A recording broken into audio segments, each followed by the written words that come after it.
Hey man, it's me, Kevin Smith, the annoying voice of podcasting, and you're listening to the non-annoying Three Guys in a Flick. Ladies and gentlemen, please take your seats. The show is about to begin. When they send for you, you go in alive, you come out dead, and it's your best friend that does it.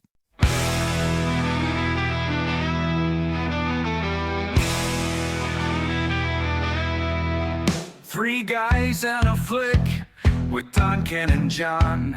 Dive into the movies well after the dawn. From the good to the bad to the wildly absurd. They give a fuck about films. Their voices are heard. Welcome back. You are listening to Three Guys in a Flick. This is where we review the good, the bad, and the absurd. Tonight's episode, Donnie Brasco. Beware spoilers. Coming to you from the King's Court Lounge on opening night, I am the Don. And to my right, I have my skipper number one. This is John. Ayo. And to my left, I have my skipper number two. This is Ken. How you doing? Good. How you doing? Yeah. Yeah, you doing all right? Yeah. Yeah. Oh, hey, by the way, John, did you talk to the guy? Forget about it. Okay. What about you there, guy? Did you talk to the guy? Yeah, I talked to him about the thing. You talked to him about the thing? Yeah. Is it done? Yeah, it's taken care of. What about that other thing? You want that taken care of too? Oh, you mean the thing about the thing? Yeah. Did you talk to that other guy? Not yet, but I could. All right, well, would you talk to the guy and then you get back to me about the thing, yeah? Yeah, I'll talk to him about the other thing. Okay. All right, good. What should I do, boss? And my car needs a wax. Go on, you go and take care of that guy. I got it. Forget about it. Tonight we are talking about Donnie Brasco. Donnie Brasco comes to us via the Bronco helmet and was submitted to us by one of our listeners, Alfonso G. So, Alfonso, thank you for throwing that in the Bronco helmet and suggesting it for us. We hope you like the episode. Released on February 28th, 1997, Donnie Brasco was directed by Mike Newell. Screenplay by Paul Adesanio. Based on Donnie Brasco, My Undercover Life in the Mafia by Joseph D. Pistone. And it stars Al Pacino, Johnny Depp, Michael Madsen, Bruno Kirby, James Russo, Anne Heche, and a bunch of other made men. How'd this movie do, Don? This movie was made for $35 million and brought in $125 million. Did either of you guys see this movie in the theater? I did see this in the theater. No shit. Oh, yeah. You didn't see it? It was a rental, the wife and I. But it's Johnny Depp. I thought the wife would have been first in line. Okay, but is this before or after Pirates? Oh, was her thing because of Pirates? Pirates. Okay, never mind. It was before, listeners, just so you know. Did you see this in the theater, guy? It was my first time just the other night. Oh, yeah? I popped my Donnie cherry.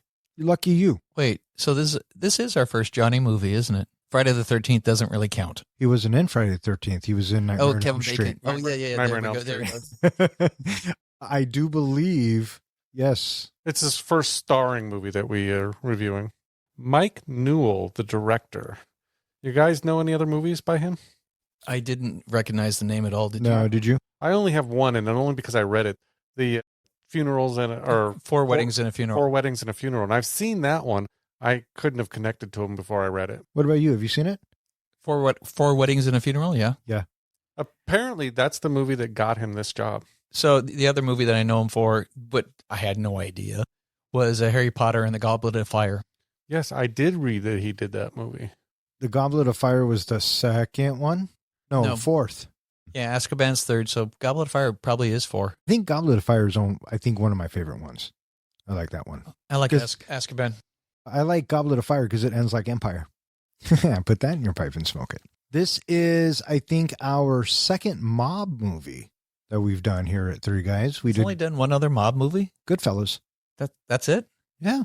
We've done other crime movies, but one specifically focused on the mob. I think you are right. Is this our third Al Pacino movie? You know, I was thinking about that earlier, and for the life of me, I cannot come up with the other two that we've done. What? Well, you know one of them. Oh, okay. Well, Scarface. Duh. Sorry. And?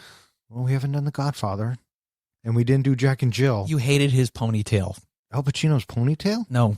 Whose? Val Kilmer's. Val Kilmer and fucking Heat. Yeah. I was going to say Heat. Oh, my bad. Fuck, I forgot all about Heat. That's funny. Yeah, no, this technically is our second mob movie, and comic book guy, we were talking, and mob movies really aren't your cup of tea, are they? Not particularly. I don't know why. It just, they don't really interest me very much. And this one especially, just, I got through Goodfellas. You guys got me to watch that one. I ended up liking that one more than I have other mob movies. So now I hold that to compare to all other movies. And this one kind of fell flat for me compared to Goodfellas. Yeah, but what about Al Pacino? You like Al Pacino? I love the actors in this movie. Don't get me wrong. I love the actors. The story just didn't do anything for me. What about Michael Madsen? And I couldn't find any of the characters really he wasn't in it enough for me. What did he just say? He said he loved the actors in this. I love the actors. I just don't think they were given a good story. Well, okay. It wasn't an engaging story for me. Okay, and to be fair, I mean, comparing anything to Goodfellas isn't really fair. Yeah. True that. Because not only is it a masterful movie, and not that Donnie Brasco is bad or anything, it's just a different style, right? Mm-hmm. Goodfellas was very fast-paced, slaps you across the face, keeps you engaged, whereas Donnie Brasco is a watered-down version of a mob story, I think. It's more of a character study, more of character development than Goodfellas. That's a good point. And on that note, I think it's a good film. Personally, I prefer the more action-packed, fast-paced ones, so I'm with you on that. But this cast, I mean, they put together some pretty heavy hitters. Well, one of the things I had to keep reminding myself of is this is based off of a true story. So what we're watching, so the way that the writer put it was 85% of what we're seeing in the movie is based off of what really happened. So I had to, like I said, I had to keep reminding myself, well, it's not, action-paced and fast-moving like Goodfellas, because it's supposed to be based on a true story of what really happened. Well, Goodfellas is based on a true story as well, right? You remember that? No, I don't remember that. That was based on one. Oh, yeah. There's a great podcast. It's called Goodfellas from, the guys. The guys. What? The guys. The guys.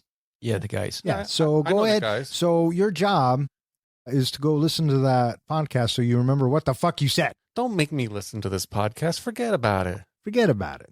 Speaking of the cast, one of the things I thought was interesting is when they were first casting, they wanted Al Pacino to play Brasco, and they wanted Depp to play Lefty, and then decided to swap them.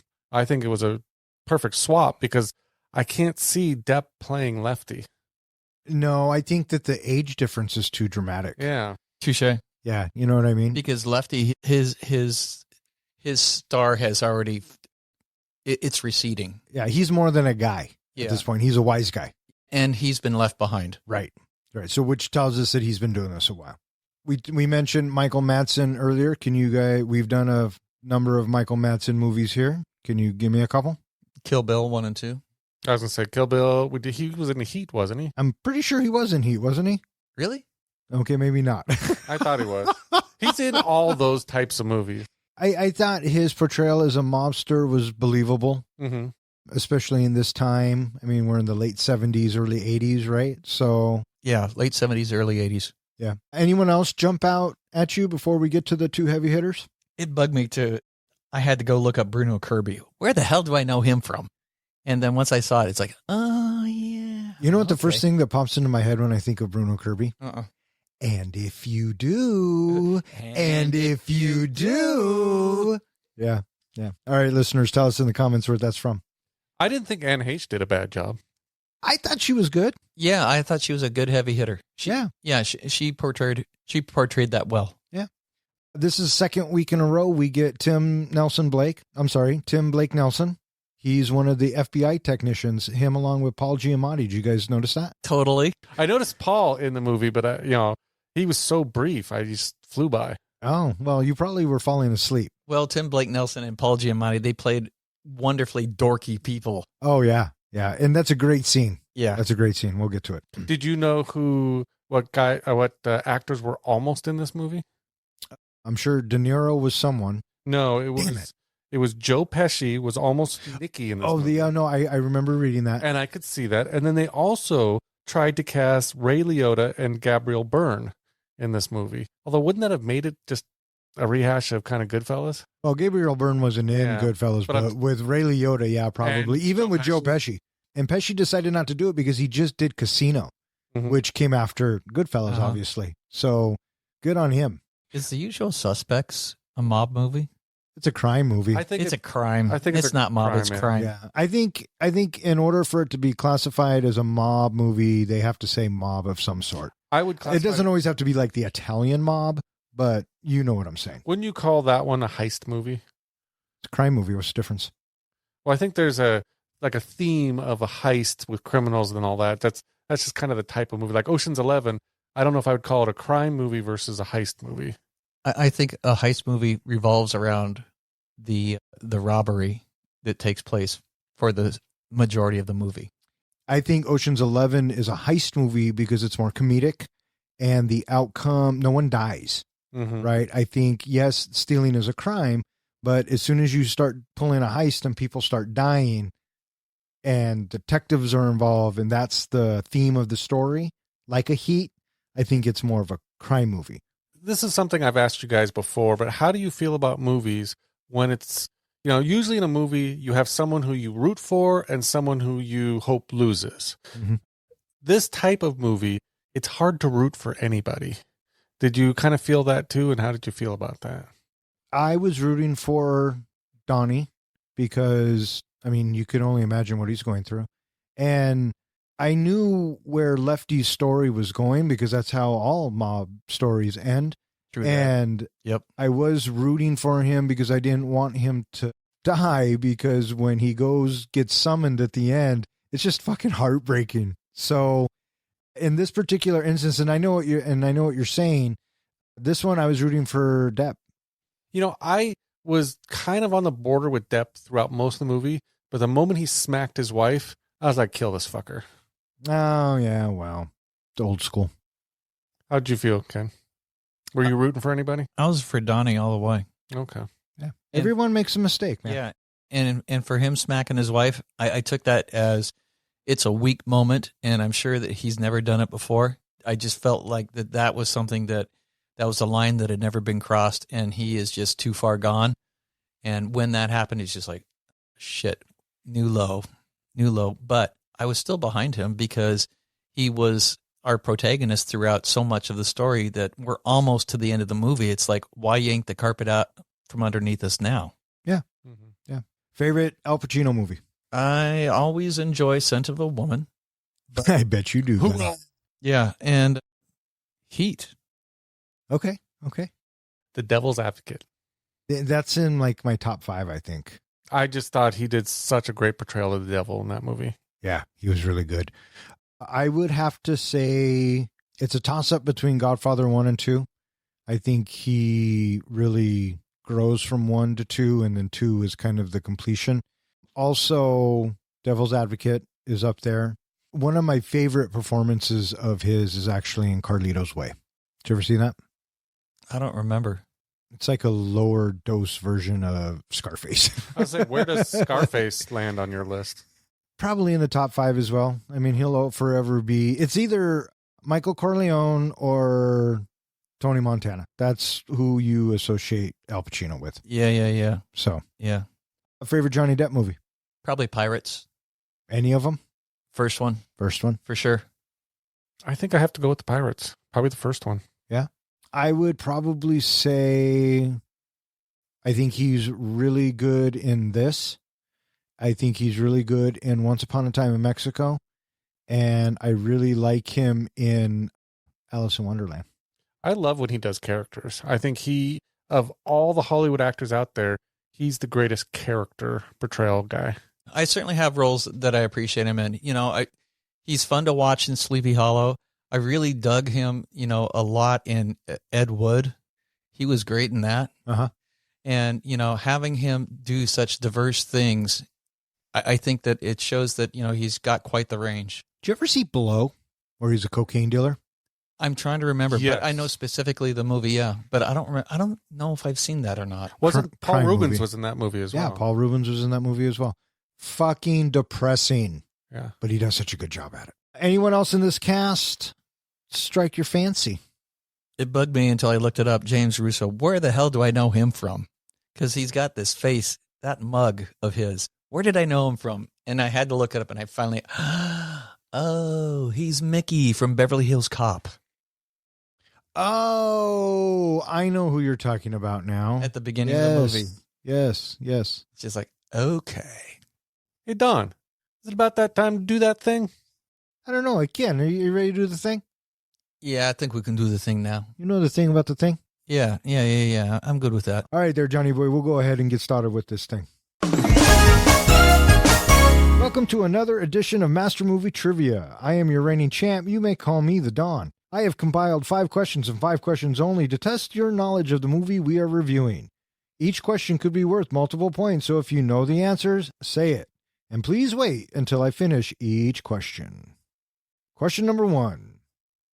Why didn't Donnie want to take off his shoe in the Japanese restaurant? Because he had a recorder in it. Ooh, I'm going to give you guys a tie on that one. Yeah, he had the thing. Question number 2. What does Donnie call the ring Lefty presents to him when they first meet? Fagoni? Fazili? Close. A fagoya? No, it's called a fugazi. Fugazi. Yeah. What other Three Guys movie have we reviewed where they say that? Goodfellas? Nope. Fugazi, Fugaza, who never knows? No? Anybody? The Wolf of Wall Street. Question number 3. What happens to Donnie's Christmas present given to him by Lefty? Lefty takes the money back. Right at the very end. Classic Lefty. Correctamundo. Which is funny because that whole scene reminds me of that Christmas time and birthdays with my brother. My brother sends me a $50 gift card for my birthday every year. And then I turn around and I send him a $50 gift card back. So really all we're doing is exchanging the same amount of money. Well, is it the same gift card? So it hasn't been, but this year I'm sending him back the same gift card. That would be funny if you guys just start sending the same gift card back and forth. Think of all the money you're going to save, right? Exactly. Question number 4. Why does Lefty get summoned to see Sonny Black the first time? Because giving him the lion. No, it's because of the restaurant. Isn't it because of the restaurant? It is because Lefty is being told that Sonny Black has moved up in the organization. Oh. But he also gives him the lion. I think he does give him the lion at that Yeah, he says, point. I wanted to give you a lion. Yeah, but that's not the reason. That's not the reason that he gets called to him. Bonus question. Gets sent for. What did Lefty think could happen? He was going to get killed. He was going to get whacked. I think I'm going to take whacked. Okay. but that's okay because I gave you the lion. So still up by 1, John. Still up by 1 with question number 5. We already had 5 questions. Hey, forget about it. I just counted 5 questions. Forget about it. And question number 5. When introducing a made guy to the gang, what are the words used? He's a wise guy? Close, but no cigar. I know a guy. I know a guy too, but no, that is wrong. The correct answer is, this is a friend of ours. Oh, yeah. Friend of ours. Congratulations, John. You win this week. You are one step closer to movie immortality. Forget about it. Forget about it.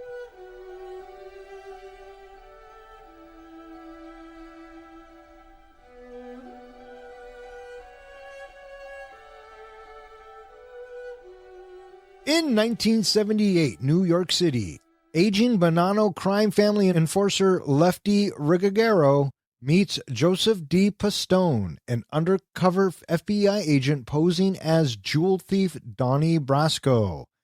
Donnie proves his worth by identifying a fake diamond Lefty received from a strip club owner, beating the owner, and taking his car as payment. Lefty teaches Donnie the Mafia's rules and introduces him to crew members like Sonny Black, Nicky, Paulie, and rival leader Sonny Red. When the family's boss is killed, Sonny Black is promoted to lead the crew. Lefty, frustrated that his years of loyalty were overlooked, grudgingly follows orders as the crew conducts shakedowns and hijackings. Meanwhile, Pistone gathers intelligence for the FBI through wiretaps while forming a bond with Lefty, who faces family troubles and mounting debts. So this movie starts off and, we're given some series of images, and we get close-ups of people's eyes. Like surveillance. Yeah. Like we're the FBI surveillancing the mob, right? Mm-hmm. Kind of gives us a feel of what we're in for. It tells us that this is based on a true story.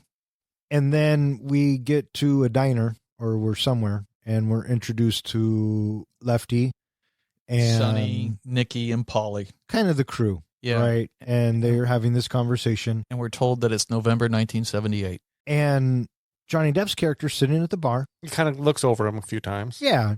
What'd you guys think of his mustache? That was a killer 70s mustache. Yeah, he looked good. No, mustaches are not okay. I'm just kidding. And then so finally, Lefty gets curious and says, who is this guy? And is it Nikki? I think Nikki tells him, that's Don the jeweler, right? So that tells Lefty that he deals in jewelry. Is it dumb that I thought he was actually he was a jeweler? He sold jewelry. I didn't realize he was a jewel thief. I don't want to say dumb, but yeah, it was kind of dumb. Okay. I immediately thought of the jeweler in Snatch. Remember when they go launder jewelers Yeah. or jewelry? That's what I assumed. He was just a guy who owned a jewelry shop who could help them launder jewelry. Probably not in Brooklyn, Okay. but I don't know. No, that wasn't dumb. I could see how you messed Because that up. why did he have a pocket full of diamonds? But I guess if he's a thief, then Or you just dealt with diamonds. You're not necessarily a thief per se. You're more of a fence. yeah. That's kind of how I took it.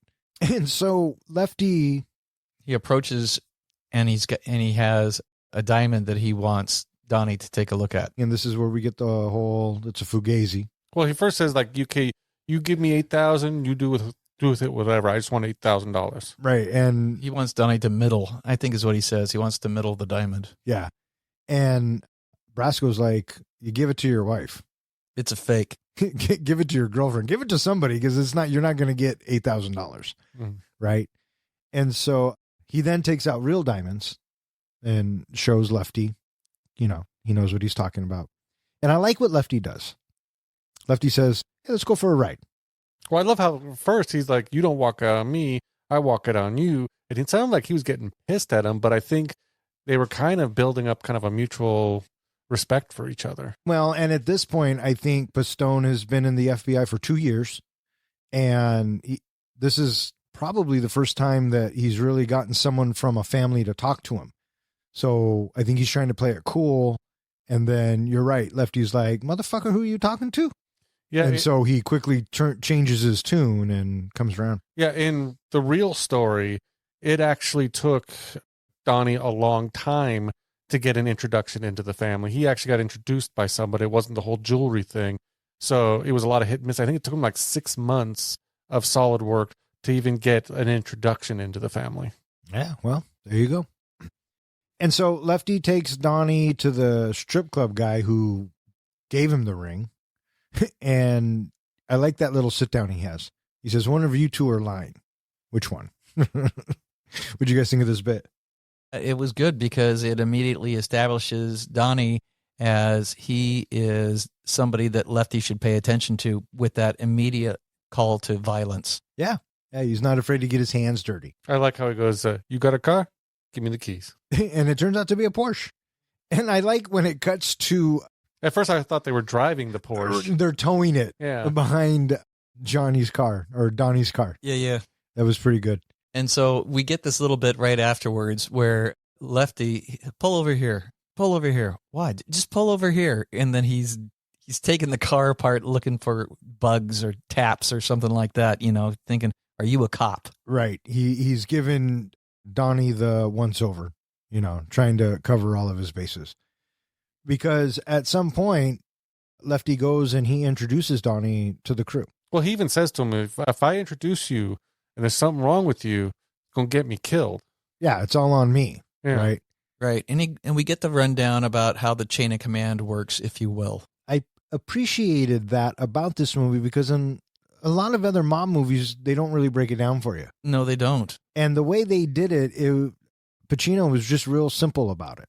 And, what are you? You're a guy, a wise guy, a skipper, and a boss. Mm-hmm. So the one thing that confused me a little bit, and maybe the rules are different with different families, But in Goodfellas, I believe it was, they talked to become a made man, you have to have a certain background. I think you have to have that your family's from the old country or something like that.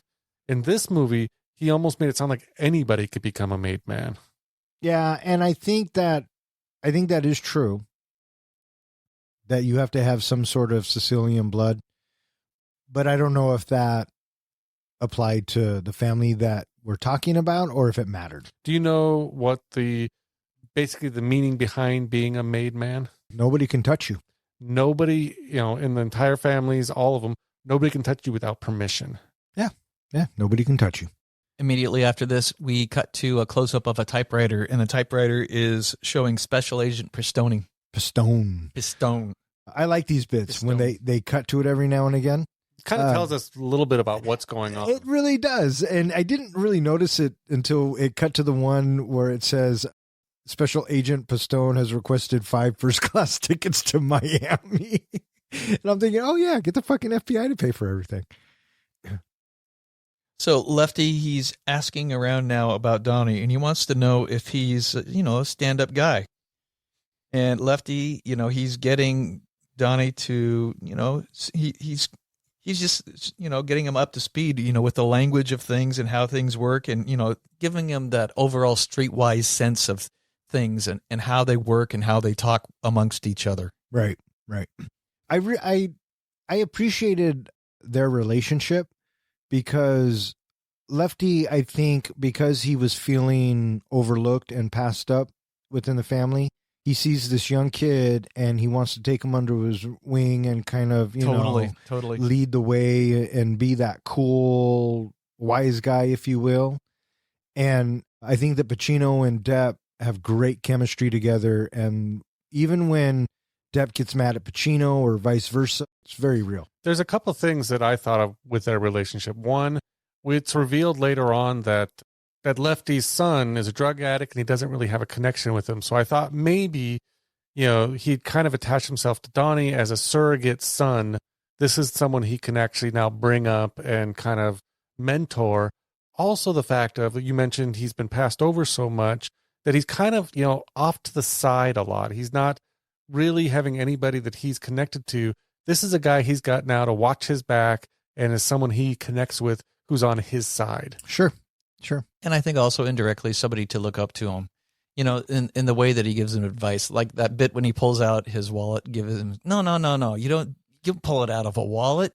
You got to put a beaner on the outside and you wrap it around it. Yeah. Wise guys don't use wallets. Yeah. Like that. One of the interesting things I read about was one of the first scenes that they filmed in this movie between Depp and Al Pacino was them sitting in the car when Lefty is basically saying, if you're not going to screw me on this, you're not a Fed or anything, right? And trying to get him. And Johnny Depp would finish every scene by farting really, really loudly and ruining the scene. And it was pissing Al Pacino off every single time. And after several takes of him just getting so frustrated, Johnny Depp pulled out a whoopee cushion that he had been sitting on the whole time.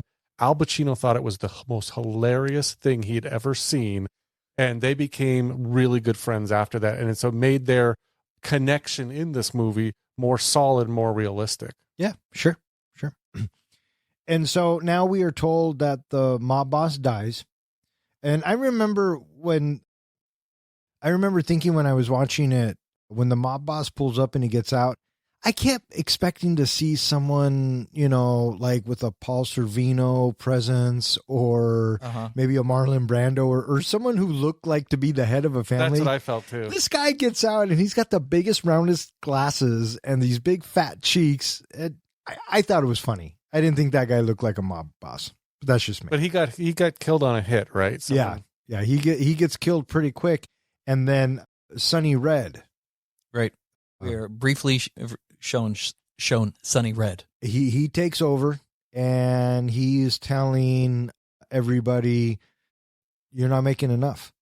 We're not pulling our weight. Are you talking about Michael Madison? No. Okay. No. Okay. No. Yeah. So they're being told that they're not making enough. And then at the same time, Sonny Black gets moved up in the organization. Also, And go ahead. and this is where, before Lefty finds out about it, he gets summoned. Yeah. Thinks he's going to get killed, which to me, this whole summon thing and the way that he explains it to Johnny Depp that, I'm probably going in there and getting killed, getting whacked, is foreshadowing how the movie ends for him. Yeah, it does. You know that this is going to come up again, that he's likely to get summoned again at the end of the movie. And I think at this point, when we're watching mob movies, it's kind of inevitable, right? Because it happens in every single mob movie you watch. Somebody gets summoned and somebody gets killed, right? I like the way he is portraying his fear. And he's like, no, Donnie, you don't understand. If I get summoned, and chances are they're going to whack me, and it's going to be my best friend that does it. But I also like the honor in it. I mean, I don't know if I like it, but there's a type of honor in it that he's still going to, even though he knows this could be the end for him, he's still going. Well, he does what he's told, right? Yeah. He's a good wise guy.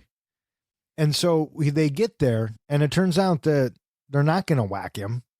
And Sonny Black has been moved up because it's like the progression. Sonny Red is now the boss, and Sonny Black becomes a skipper. And he gives him a fucking lion. And I thought that was a joke at first. Yeah, that's pretty crazy. I loved the very next scene. That lion's in the back of the car. In the back of the car, and they're feeding it the burgers. He looks like a dog or a puppy or a big cat, because that's what he is, right? Licking the. Where do you think the that mirror. they put him after that? I don't know how they even got to the burger place. Because we don't see the lion again. I think again until Yes, the we do. casino. At the down in Miami. Yeah, I was saying that's the next time I think we see him. So where were they keeping him all that time? Who knows? I don't think it matters. I want to. about it. What I want to know is they put the lion in the car out of the cage when they left the meeting. They went and drove and got hamburgers, all with this lion in the back seat. Yeah. Well, I It's a want to know. conundrum. Somebody, they obviously either stole that lion from somebody or did something. Nobody is looking for a lion. No, I And guess wouldn't it be a not. little obvious when a lion's in a back seat at a drive-in? Not necessarily. Okay. Who knows? Who knows? And so throughout this whole experience that Donnie's going through, every now and again we get him calling home and trying to talk through shit, and his wife, getting pissed off and all that. And then every once in a while we get to see him go home. Yeah, and so here he is. He goes home. It's Christmas time, and the wife, she's unimpressed. The night's over with. She's doing the dishes. Look at what the reindeer dragged in. Yeah. And it turns out that, the kids aren't there.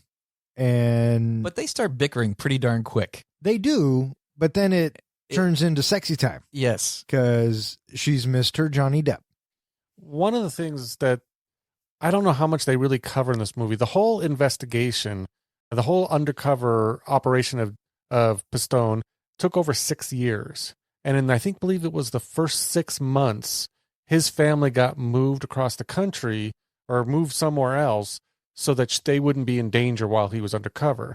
And the Pistone, when interviewed, actually said he went at one point 2 years without seeing his family. So I can understand why she'd be pissy and just nasty to him, and why his kids were getting so upset with him and kind of distant.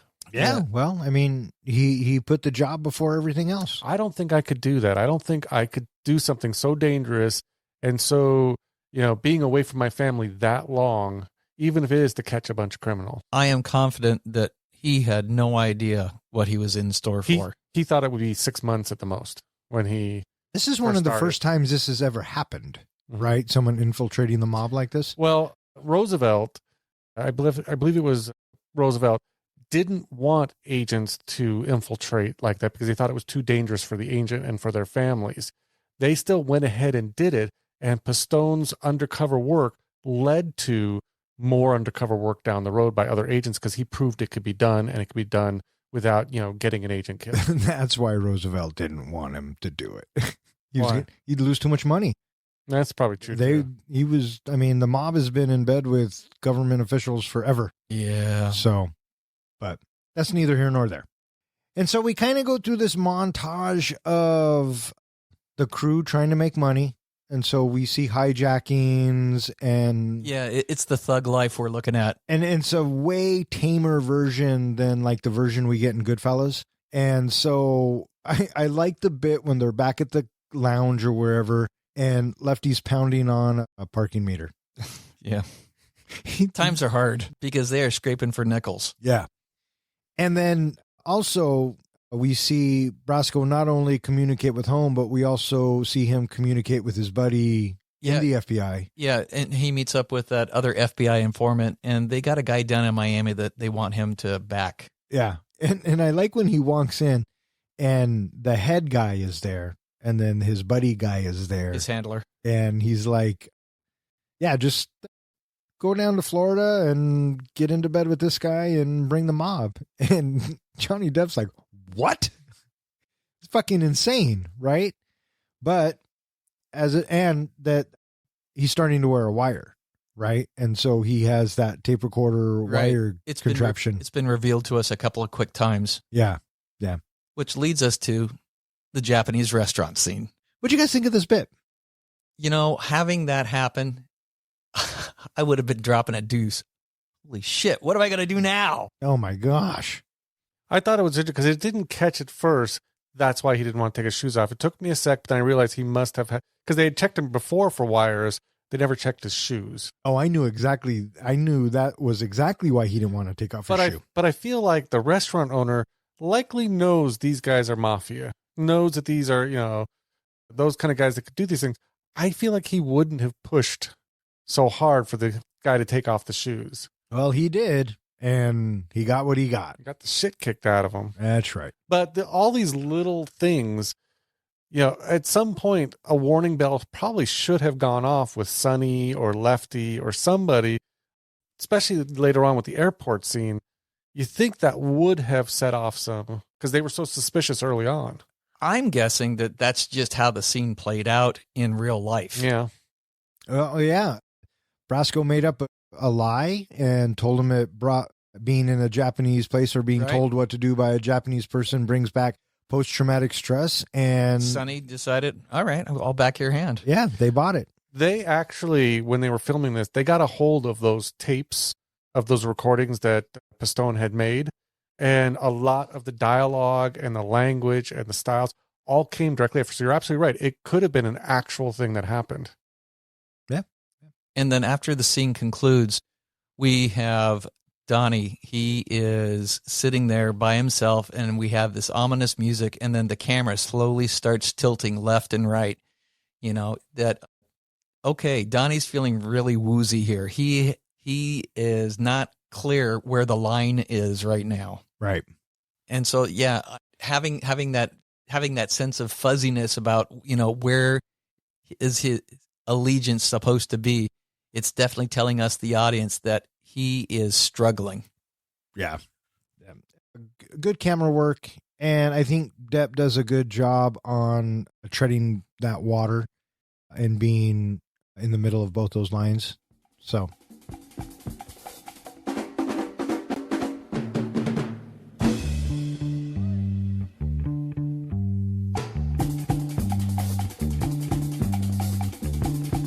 Pistone's FBI supervisor asks him to involve Miami-based FBI agent Richie Gazzo.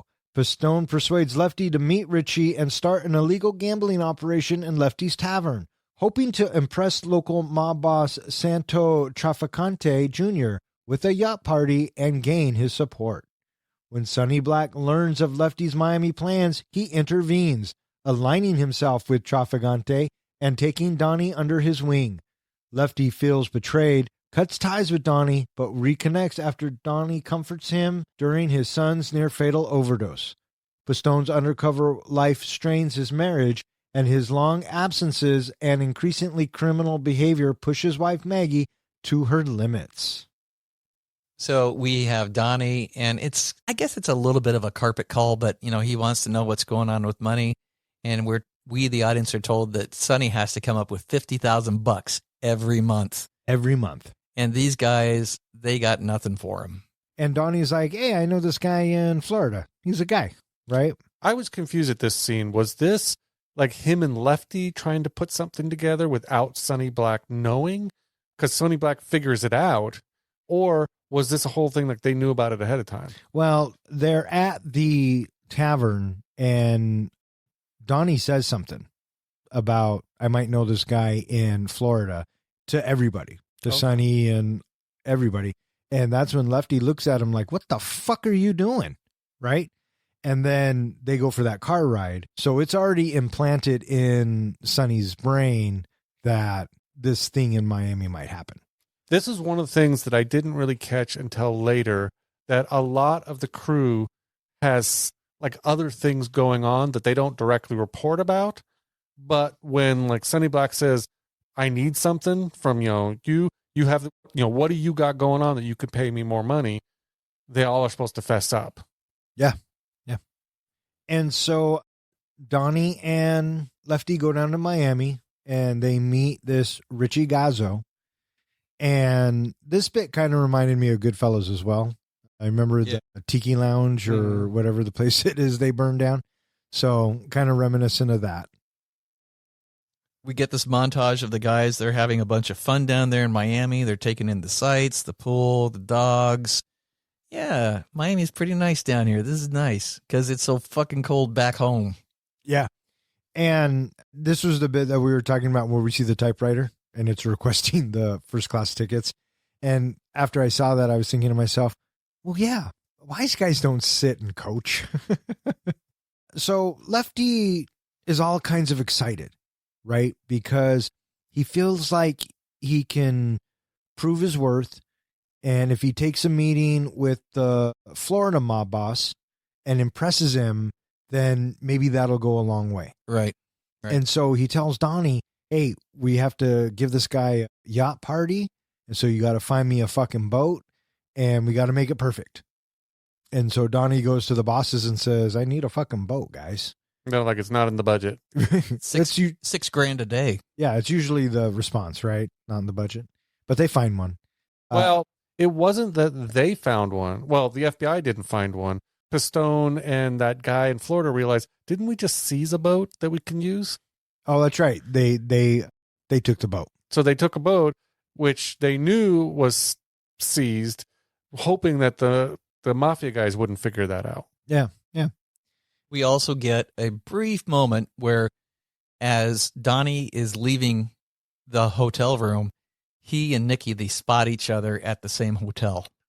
And then this takes us to later on in the movie that maybe Nikki had something on the side. Yeah, because it looked like Nikki went and got a bunch of coke. Right. Yeah, at first I thought he was sent there. That's why I didn't realize the guys had things on the side. And so I was like, why isn't Nikki tattling on him, seeing him at the hotel?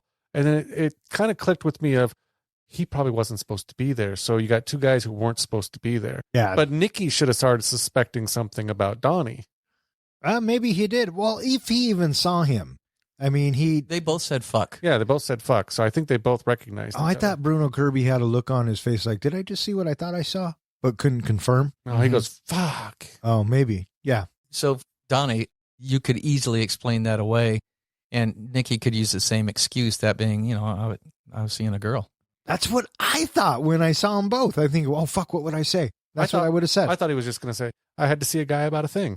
All he had to say at the end of it was, forget about it. And that's what I was going to say. And like, okay.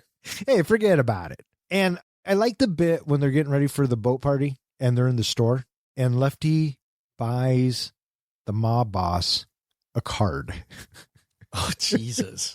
Because it's a friend of yours, is a friend of mine. It was a whole play on that words.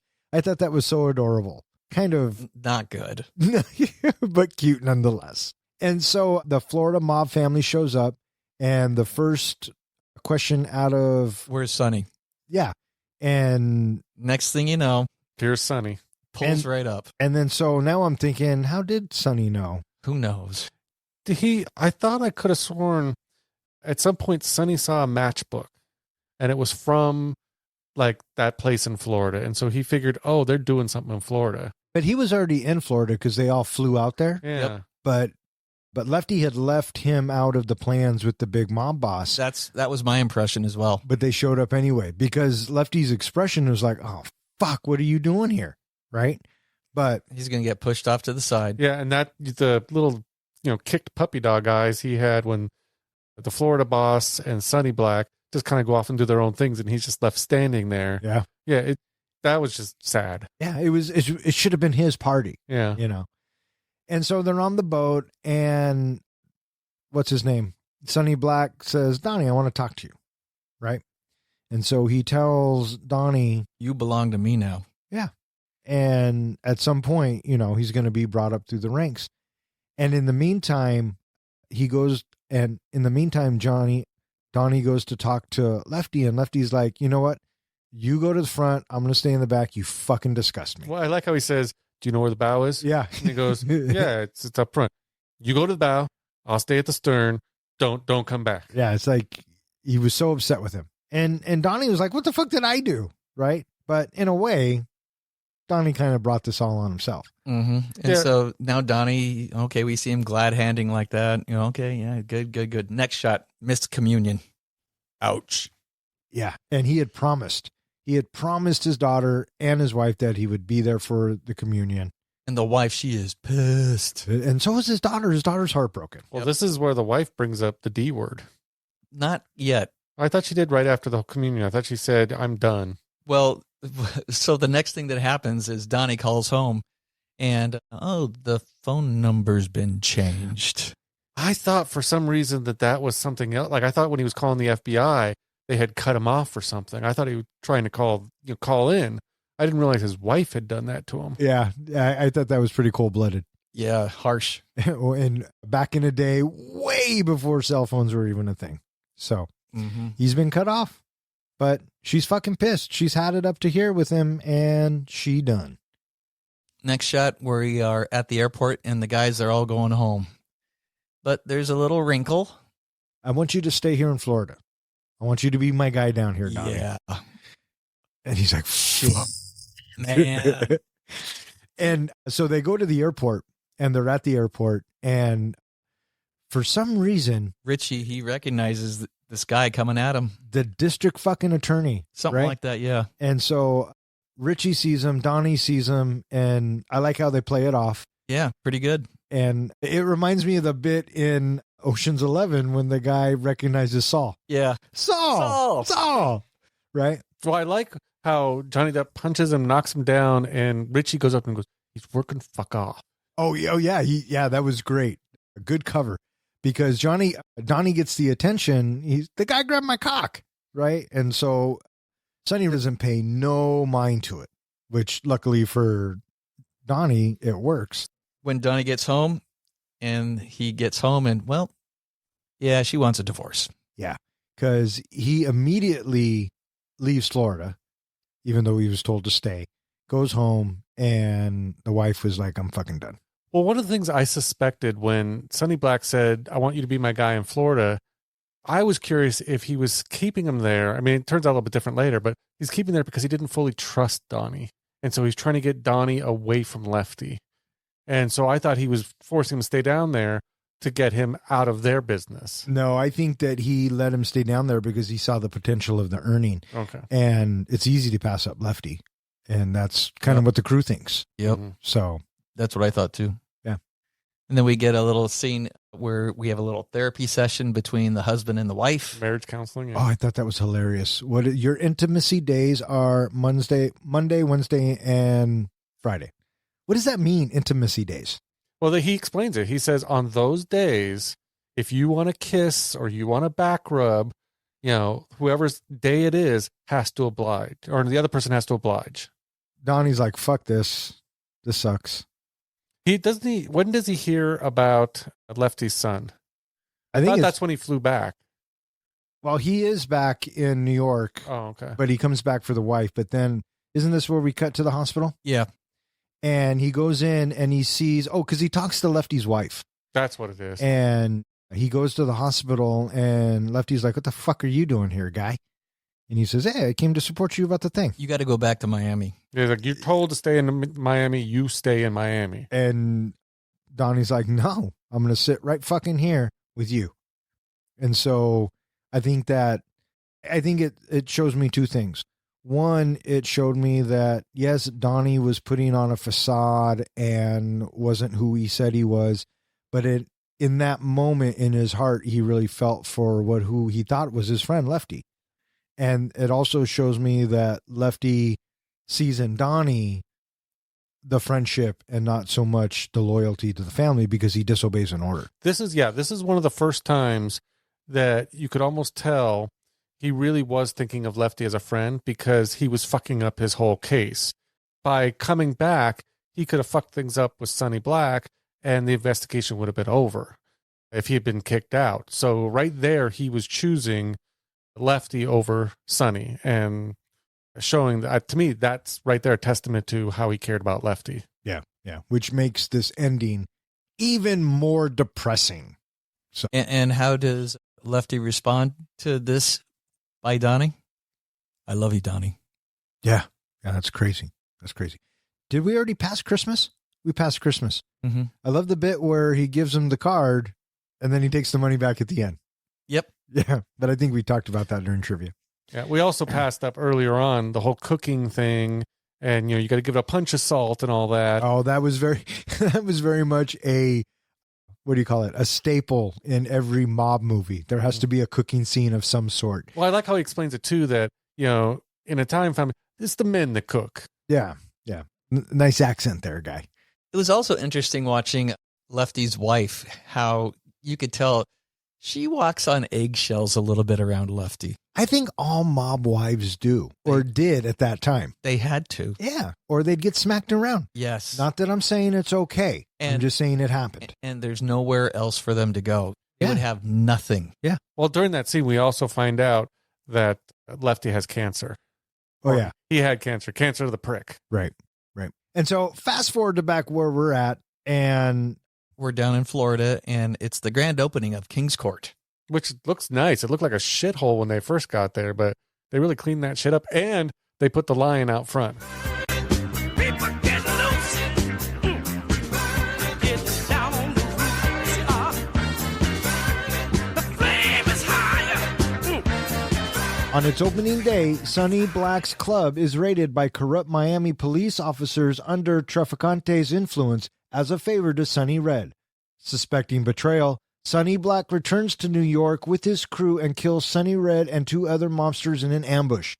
Lefty then kills Nicky for lying about a drug deal and possibly betraying the crew. Donnie is brought in to help dispose of the bodies. Sonny becomes the new boss and orders Lefty to have Donnie kill Sonny Red's son Bruno as Donnie's initiation into the family. As Donnie and Lefty prepare to kill Bruno, Donnie offers Lefty money to leave the mafia, but Lefty, questioning Donnie's loyalty, holds him at gunpoint. Before they can act, the FBI arrests them both, ending the operation to protect Donnie's cover. FBI agents later reveal Donnie's true identity to the crew, and Lefty, realizing he'll be killed for allowing an FBI agent to infiltrate, leaves his valuables for his wife. Pistone receives a medal and $500 for his service, while Maggie asks him to return home. The operation ultimately leads with over 200 indictments and 100 convictions. Pistone lives with his wife under an assumed identity, with a $500,000 contract on his life for betraying the mob. Roll credits. So, we have the opening of this club, and I think this is where it kind of reminded me of Goodfellas. It's very lavish. Yeah. But they did have live entertainment, and it looked to be going pretty well. They had a casino theme going on, and everybody was making money. And we get this bit where they're counting the money. Well, they're also portraying this as this was a charity event. All the money was supposed to be going to charity, but really it was going in the back room and being put in a bag. You're right, because when he goes into the back room and gets put in a bag, Sonny Black gives it to Donnie and say, hey, this is the take, which means it's their payment to Sonny Red. And he puts it in the car. This was a thing that I had to go back to because I didn't realize what happened. Because after this whole, the bust and everything, and they ended up in the jail cell, and Sonny Black asked him, well, what happened to the bag? They got the bag. Is that the bag that was hidden in Pistone's house up in his attic? Yeah. That's how I took it. Or in the garage. So that's where he got the $300,000, is he lied about the bag disappearing. Yeah. That's how I took it. Yeah. because the raid happens, and just as Donnie puts the money away too, right? And the raid happens, and we kind of get a montage of people getting rushed out, people getting arrested, busting everything, all the cash getting taken, and Sonny Black's just going crazy, right? Because he can't believe this is happening. And I mean, they're fucked. They're proper fucked. And so they get arrested and they go to jail, or they're in the holding tank. And it's actually Lefty who says, There's got to be a snitch here. gotta be. Opening night, it takes time to organize, indictments and warrants. And so how did this come together so fast? Right. So clearly there is a snitch in the group, and Donnie immediately begins to panic. Why wouldn't you? Oh, shit. How many times do you think he wanted to drop a deuce in his pants? Oh, more than I could probably think of. So. And it comes to be revealed that it turns out that the mob bosses, they're in on it together. Because they want to get rid of Sonny Black. Sonny Red has talked to the Florida mob boss, and they've decided to whack Sonny Black. And they're the ones that tipped off the fucking cops. So now that they're proper fucked and think that there's a rat, now there's consequences. So they got to go back to New York. And of course, Sonny Black is getting the call. He's getting summoned. They think they want to take a meeting. Well, one of the things, too, that goes on while they're all talking about being fucked after getting out of jail, Sonny Black goes around the room and says, okay, who's got something? Who can provide some money? Who's got something on the side going on? And right here is where Nikki says, I got nothing. Yeah, he lies about the drugs. Yeah, he lies about the coke. Mm-hmm. And I think they know that, too. Oh, Sonny Black knew all of it. Yeah. So knowing that they're getting set up and Sonny Black is probably going to get whacked, they take matters into their own hands, and they are going to go take care of Sonny Red. Yeah, they got to have a little stop that they need to make before they go. They are on their way to the sit down where they're going to get whacked to go whack some people. Mm-hmm. I thought it was a great offensive move. What'd you guys think of this bit? I was surprised by that because if you're a made guy, then you have to have permission from above. And I'm guessing they didn't have permission from anybody to do what they did. No, of course not. Well, it was a gamble because taking out all the right guys would elevate Sonny Black. And it's actually been proven in history. That's kind of how mob leadership goes. That's how Gotti got to be the head of his family. And so they go on the offensive and they meet Sonny Red in his basement. I like how when they were going into the house, they tell Brasco to stay in the car.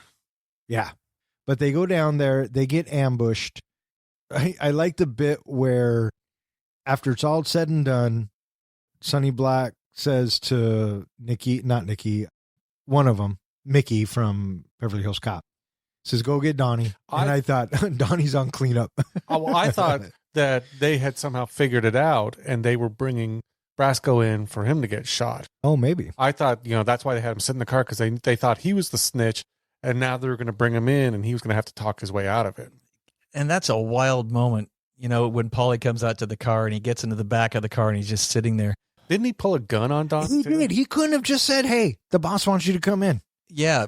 Is everything all right? What's going on? Is everything okay? It's like, oh my God. Yeah, everything that Lefty has told him, your best friend will do it. You don't know when you'll get whacked. All the other mob movies we've ever seen, it sets up just like this. Yes. But he doesn't get whacked. He goes into the house. And then just like that, Donnie, he staggers when he comes into the room and sees the bodies.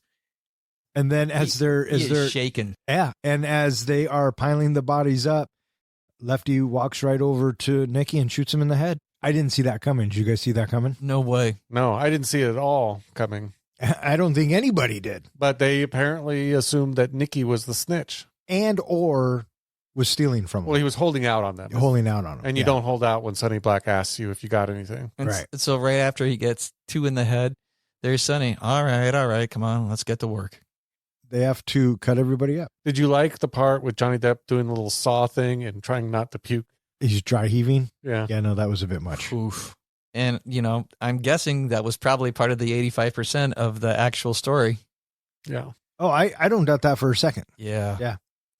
And so now it's afterwards, and we have the car ride between Lefty and Donnie and he says there was a rat in Florida and never say his name.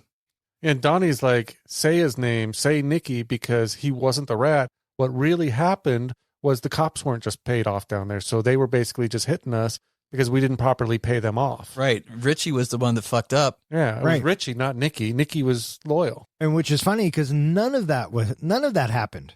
It was the other mob boss that tipped him off. Mm-hmm. So it's funny how they come up with their own conclusions. Right. But, Lefty, he's adamant. You can't say his name. And then there's Donnie, say his name. Say his name. His name is Robert Paulson.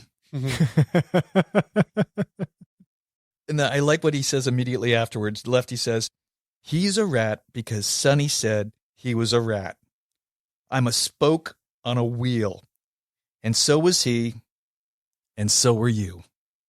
I love that line. That's a great line. And delivered so well by the master. And so now Sonny wants Donnie and... Well, I like how Sonny shows up for work and he's the new guy. And, hey, yeah. And they put the jacket over his shoulders. He's dressing better. And so now it turns out that Sonny Red had a son, Bruno. And he is still a threat to Sonny Black and his guys. And they want to make Donnie a made man. So he has to kill somebody for his initiation. And so they want him to kill Bruno. In the meantime, we also have the feds. They go to the wife and they say normally he's supposed to check in every day, maybe a couple of days, but it's been 3 weeks. Right. And she plays dumb at first, but then she relents. Right. Well, first I talked to him last week. When he came, those feds came to the door, it had to be going through her mind that he's dead, that they're coming to tell me he's dead. Because that's kind of the expression, kind of like don't tell me this. Right. Yep. And so now we have that contract, and it turns out that the contract is between Lefty and Donnie. They got to go get him. Right. And don't fuck this up. What does that mean, don't fuck this up? Don't fuck it up. Donnie, he sneaks back home, and it's early pre-dawn. It's just past twilight, very early morning. Right. And he's looking for something. And there's the wife, Maggie. It's not there. He's like, where's the fucking money? This reminds me of the bit in Goodfellas when Same. Ray Liotta comes home and Karen flushes all the coke. Yep. Yeah. But it turns out that Maggie kept the money, and it's the same money that was in the trunk from the nightclub. $300,000. How do you know that? I counted it. Right. Well, she had the time. Is this right? where he smacks her? Yes. Yeah. Some bitch. Yeah. And then he explains that, he always wanted to be the guy with wearing the white hat, being the good guy. And now he's realized he's one of the bad guys. Yeah. Yeah. So it's coming. It's kind of hitting him in the face. Yeah. Yeah. He says, I'm not becoming them. I am them. Right. And he also basically says to her, I need this money because the guy that I've been getting, working with and I'm going to get him killed. He's going to die because of me. Yeah. I might as well have pulled the trigger. Yeah. And so we have that conversation now out at Staten Island, and it's before they go and Lefty, he's listening to Donnie talk about, if you had a chance, he said, you get out, would you? Right. Because they also, Lefty has been talking about this boat this whole time as well. Well, there's also something that is almost like a callback from earlier when Donnie was on the plane coming back, I think, from Florida. Yep. He pulls out a magazine and sees the boat mentioned in the magazine with a picture. Right. That it was seized on a federal raid. Yeah. And while they're in the car and Lefty starts questioning him of, are you a rat? Or, that kind of stuff. He pulls out the same article. He pulls out the article with the picture and says, I know about the boat. And Donnie does an okay job saying, well, I didn't know it was a Fed boat. You told me to get a boat. Yeah. Yeah. If you're a rat. I had you in my home.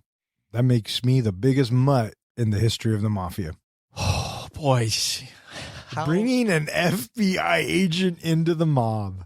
Crazy. But how many times this guy, looking at death in the face, and he is one cool customer. And so Lefty won't take the money, and Bruno comes in the picture. But before they can do it, the FBI feds show up, and both Lefty and Donnie are arrested. And, having that moment happen right at that moment, I could tell that Lefty was steeling himself to, I may have to shoot Donnie. If he doesn't go for Bruno, he is a Fed, and I got to whack him. Right. Well, there was that whole thing of that Donnie was in between. He was out kind of out in the open, and then if Bruno turned around, he was going to see Donnie because they pulled the plug, and Bruno was heading that direction. And he was questioning, why isn't Donnie getting the fuck down so he can hide and we can whack this guy? And so when the feds arrest him, they tell Lefty everything. And Oh, we get the little typewriter bit that Donnie Brasco was terminated. right, Well, that the investigation's terminated, yeah. right. And then, we cut to outside of the lounge, and Sonny Black knows, the whole crew knows, but they are in denial. I don't think it was denial. I think that everybody was playing their part the way that they are supposed to. I think so too, because we know what's about to happen. Well, those two FBI guys come in right before that and tell him, With the pictures. with the picture saying, this has been an investigation. This really is, Donnie Brasco doesn't exist. He was a plant the whole time, blah, blah, blah. And you could just see Lefty's face during that whole thing. Oh, yeah. Just to crush and knowing that, well, I'm fucked. I'm dead. Yeah. And it turns out he fucking is, right? So they pull him out of undercover. And I like the bit where it's just fucking heartbreaking. Lefty gets the call.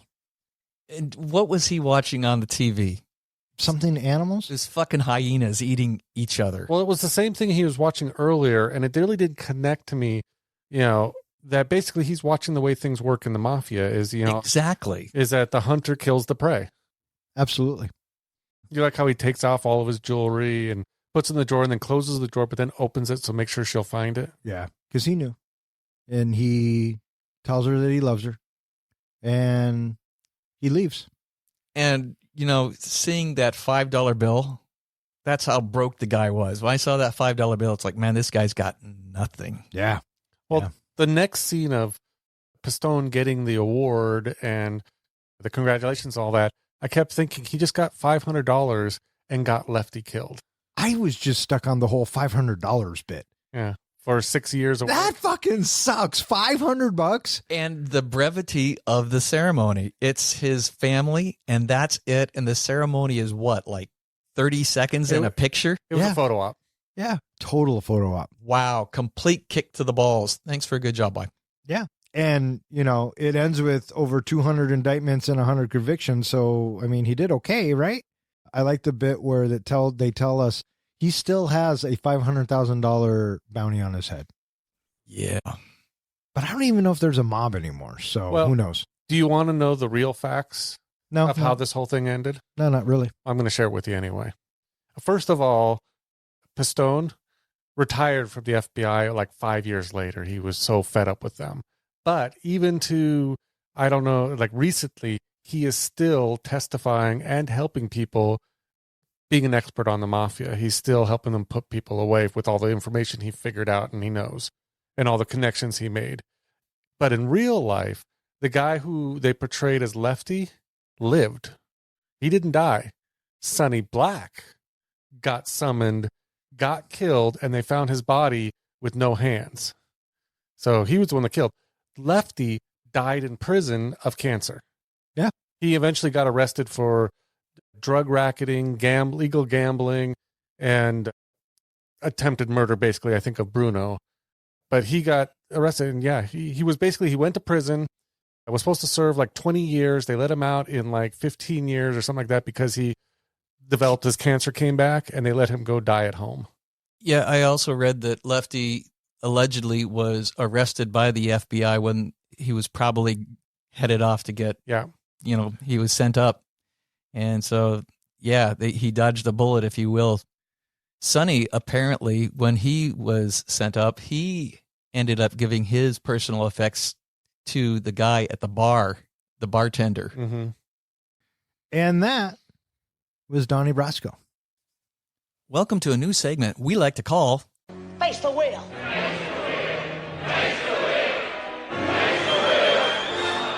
The premise is simple. I will spin the wheel, and whatever category comes up, John and Don will apply it to the movie that we are currently reviewing. Once they have presented their idea to me, I will decide the winner of this week's wheel. Here are the categories: mashup, plot, rename, genre, reboot, alternate ending. I liked it better when it was called Spin Again. Pick any. Add any character from any movie. Here we go.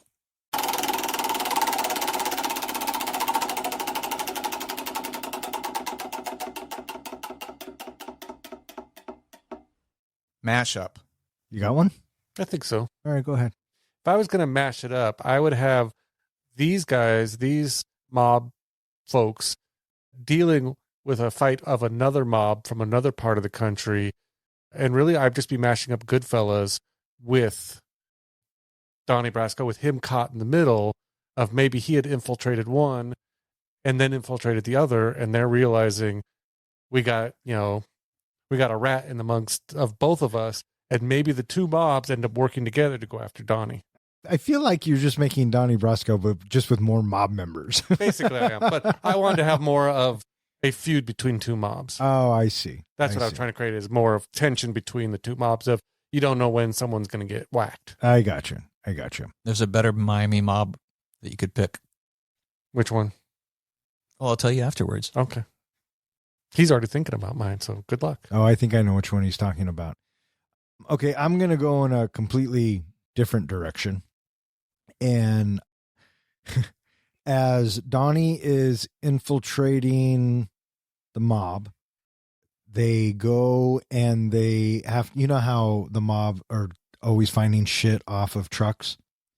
Well, they find something very spacecrafty. And it turns out that the Predator is in town and he is hunting all the mob bosses. And so I am mashing up. Oh, and it's up to Danny Glover, who's a cop in New York. He got transferred to find and catch the Predator, but he teams up with Joe Pistone because he needs an in for the mob. So I am mashing up Donnie Brasco and Predator 2. Is this like the third or fourth time you've used Predator? This is the first time I've used Predator. Fuck you very much. Well, it's the first time you've used Predator 2. You've used Predator before. No, I didn't. Yeah, there's been one. When? I can't remember the exact one. Then there isn't. Okay. We'll have to go back and actually listen. Yeah, well, then I challenge you to tell me when I used it. Okay. I almost stole Joey's idea from last week of let's make a mockumentary of the mob and have like camera guys following around this whole movie. Oh, that'd be kind of funny. And kind of have almost a comedy. Yeah. But that would have been stealing from Joey. So? Yeah, so you don't take the guy bird watching. Why not steal his fucking ideas? Yeah, but I pay for his bird watching. But that's not the same. He probably appreciates that more. So John has Donnie Brasco with Goodfellas, and Don, you have Donnie Brasco with Predator 2. Well, hands down, Predator 2. And Don, the point goes to you. So there you have it, listeners. And that concludes this week's Face the wheel.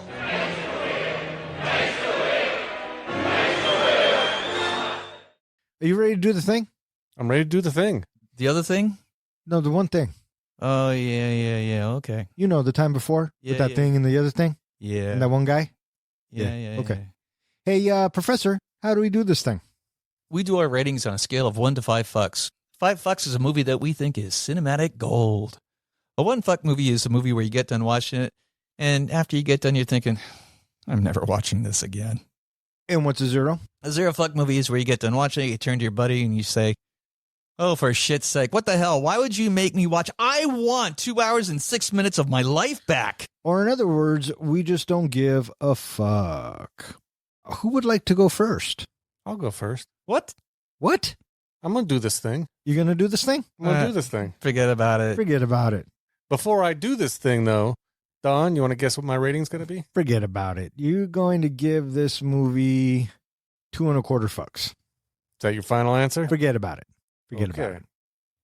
Donnie Brasco delivers strong performances with Al Pacino and Johnny Depp bringing intensity and depth to their roles.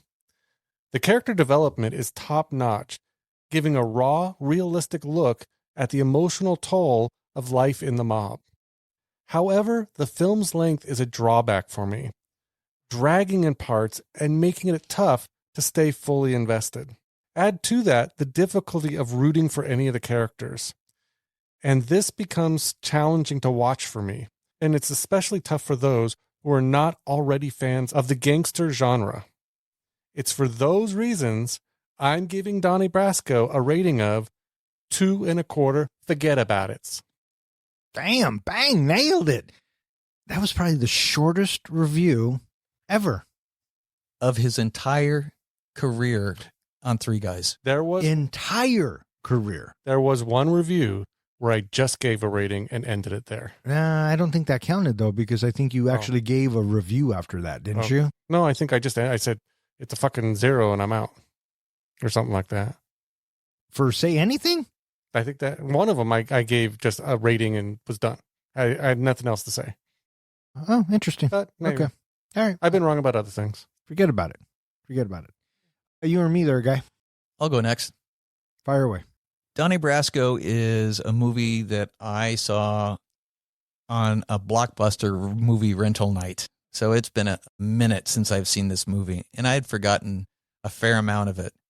And I think that out of the entire watch, I was struck by Depp's performance in this, because watching him do this movie, I didn't think about Johnny Depp almost at all. So I was very pleased about that. Al Pacino, I see Al Pacino, and I totally buy what he's selling, but, I also know that that's Al Pacino. The other thing that I enjoyed about the movie as well was fucking Michael Madsen. Man, he brought his game in this movie. He was a really strong character that was, he just oozes intimidation. And hearing about the idiosyncrasies of the mob life through Lefty was compelling and interesting to listen to. I thought that the movie is a little bit on the long side, but on the other hand, I was definitely engaged throughout the movie. And having this being a mob movie, I'm not opposed to those stories, but I certainly don't seek them out either. I find this movie to be an entertaining watch, and it is all the more compelling to watch knowing that a lot of this stuff actually took place, and the cojones that this character, Donnie Brasco, had to have so many times throughout the movie where he's got to be thinking, I cannot sweat one little bead of sweat right now because it's going to be a tell and they are going to eat my face just like the hyenas do. And oh my gosh, he comes across so smooth, and it is just incredibly intriguing to watch how the character has to deal with this on a basis that, I'm surprised that he still has a wife after all of this, because I totally get the wife's point of view about how lousy it's got to be to have a life that she has where she feels like she needs to keep herself sane by looking at him. She's a widower and she doesn't have a husband. The other characters, I thought that, Paulie and Nikki, they were fun to watch as well, because they are bad people, and that they are going to, at the drop of a hat, they're going to do what Nikki ended up having happen to him. That on a dime, okay, shoot him, okay. Wow, some of those story arcs were really fucking incredible to watch, and I think that overall, this movie, I feel comfortable giving it 4 fucks. 4 fucks from the professor. I think that Donnie Brasco, as far as a mob movie, is a good movie. I think it's very soundly made. I think that Johnny Depp and Al Pacino and Michael Madsen and a lot of the other supporting characters do a great job at bringing this story to life. It is I think, kind of a depressing story, and yet it was instrumental in helping bring down organized crime. Johnny Depp does a great job at bringing Pastone's character to life. I like what Al Pacino does with Lefty. It's a very toned down gangster that we're not accustomed to from Al Pacino, but yet he plays it very well. It's not my favorite mob movie, but it's not my least favorite mob movie either. I think that it holds its own with most movies about the mob. despite it being less flashy, less action-packed, and more of a character study. Kind of like The Godfather, but not as epic. So it's for those reasons that I am giving Donnie Brasco 3.75 fucks. With 4 fucks from the professor, 2.25 fucks from the comic book guy, and 3.75 fucks from yours truly, that gives Donnie Brasco an average of 3.3 fucks, which now ties it in the 21st spot with Airplane, Scarface, The Greatest Showman, Big, and Mallrats. It is slightly better than Dr. Sleep, Once Upon a Time in Mexico, Chef, and The Campaign. And it is slightly worse than It Chapter 2, It, Summer School, Barbarian, Whiplash, and Ocean's 12. So there you go. So here's an update on your batting average, Don. Yes, sir. In having you successfully guess John's score this week, you are holding a lifetime batting average of 738. And so far for this year, you are at a batting average of 682. Hey, it's above average. It's on the plus side. Absolutely. Yeah. All right. That is going to wrap it up for this episode of Three Guys in a Flick. If you would like to know which movie we're going to be reviewing next, please check out the website. Speaking of which, hey, John, where can they find us? They can find us at our website, threeguysinaflick.com, where we go ahead and post all of our show notes, anything else we feel like putting up there. All of our podcasts are available, and there's a web form on there where you can submit a movie you would like us to review next. You can also find us at all of social media and anywhere that hosts podcasts. And while you're listening to us, go ahead and leave us a comment, a rating, subscribe. We'd love to hear from you. And speaking of that, we actually received a couple reviews recently. We received one from Capisce that says, easily the best film podcast.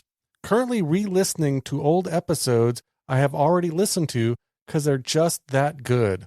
Love checking every week to see what the three guys are getting into. Thanks for teaching me about my favorite movies and keeping me entertained for the last year during my car drives. Very easily, 5 fucks. Thank you, Capisce. We also received one from Loke626 regarding our Up podcast. I don't believe you were on that one, Don. Another great episode on an amazing movie. Absolutely love Up, as well as most Pixar movies. A great story told in animation, and thank you for an amazing adventure. Hope to see more Pixar movies in the helmet for the future episodes. I would definitely give this 5 fucks. Thank you, guys. Squirrel. All right. Well, thank you both of you for leaving us a comment. We truly do appreciate. I also want to thank Alfonso G for throwing this into the Bronco helmet. We had a lot of fun watching it and reviewing it. We hope that you had fun listening to it. I also want to thank anyone who listens and who has requested a movie. If you keep listening, we'll keep recording. For Three Guys in a Flick, I'm the Don. I'm John. And I'm Ken. Thanks for listening and forget about it. Hey, oh, hey, oh, oh, hey. Oh. Three guys with some mics, yeah, dive into the flicks. We're here for the real talk, no time for the tricks. Don as the captain, steering us right. Kid drops, now is shedding light. John with the comics, bringing the hype. From the good, the bad, to the absurd. We break it down, make sure you heard. Passion for the screen, we ride or die about movies. You know, we always give a fuck, no lie. But do you want to throw in there? I forget about it. By Joseph P. Pistone. D. Pistone. What did I say? P. I'll feel it. I feel it. Yeah, I noticed Paul Giamatti, or Paul Giamatti. Paul Jimmy.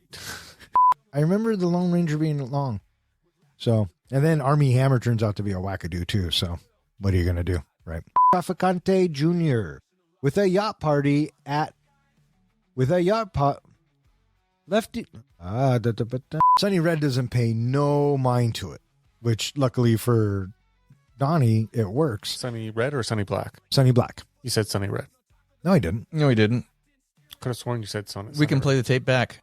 Hey, let's play the tape back. Let's go. Thank you, but I can't say the names. All right, what you got? Well, what do you have? I have one for sure, and I'll just go ahead and tell you. Donnie cocks go? I had actually a couple, maybe 3. Fire away. I had Donnie Brasco. Yeah, kind of the same long I list. had Dongie Brasco and Dongie Butko. Oh, interesting.